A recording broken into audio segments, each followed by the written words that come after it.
right, let's go back to Kanoa, who's been in Christchurch this week. And Kanoa, so Bob was talking about that goodwill grace period after a tragedy. Have you seen some of that goodwill over the last couple of days?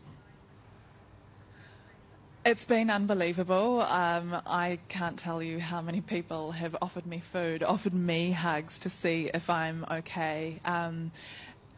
The thing that really blew me away today was this woman who I met. Her name is Ambreen, naeem. She was on the phone on Friday to her 21-year-old son when he died.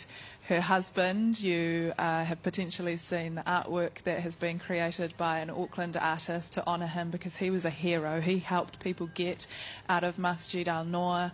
And he is being remembered and celebrated in his home country of Pakistan, where he came from. He is being honoured, but it was my honour to sit down today with his wife. My husband, he was like a really nice man. We got married in 1996, and like just after 9 months we had our first son, and that was the like happiest time of our life. What do you think inspired him to become a hero on Friday?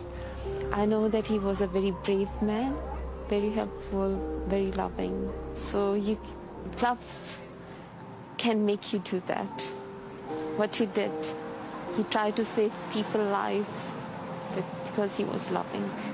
Can you tell us your favourite thing about your son? Right from the childhood, he was a very caring person. He was such an inspiration for our children. And we tell our children to be like Talha. My husband and son, they gave up their lives to save other people. And this is what Allah wants from us. It's a religion of peace and love. Apart from your faith, what keeps you strong at the moment? I think that's the only thing. That's the main thing. I feel like sad and sad for that terrorist.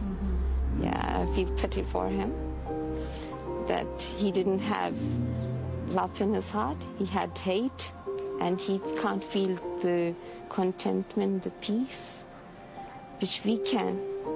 What happens now with funeral preparations? Are they underway? They are saying that they are doing as fast as possible, but I don't know about that. But they had told us that the deadline would be Wednesday, but we still haven't heard anything from them. And I definitely want to see my son and my husband. Yeah. Will you go back to a masjid, to a mosque soon? Oh yeah, that's the thing that I have learned from this. Nothing can stop me. It just has made me stronger. And this is not just me. I have heard from my other sisters. It has just made us stronger. You are one of the most inspiring people I've ever met. Can I give you a hug? Oh, sure you can.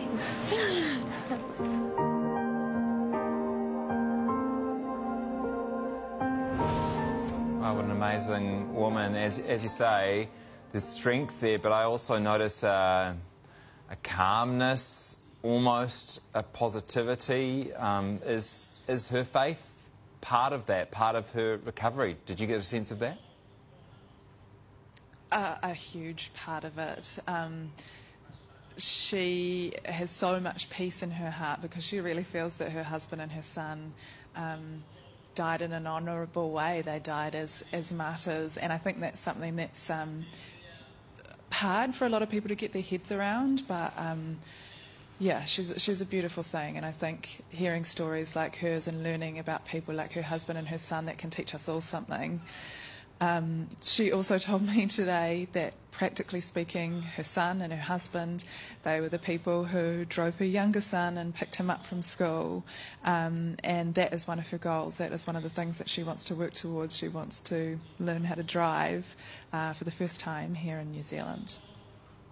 You're so right, Kanoa. She is the very definition of a wahine toa. We will catch up with you again shortly.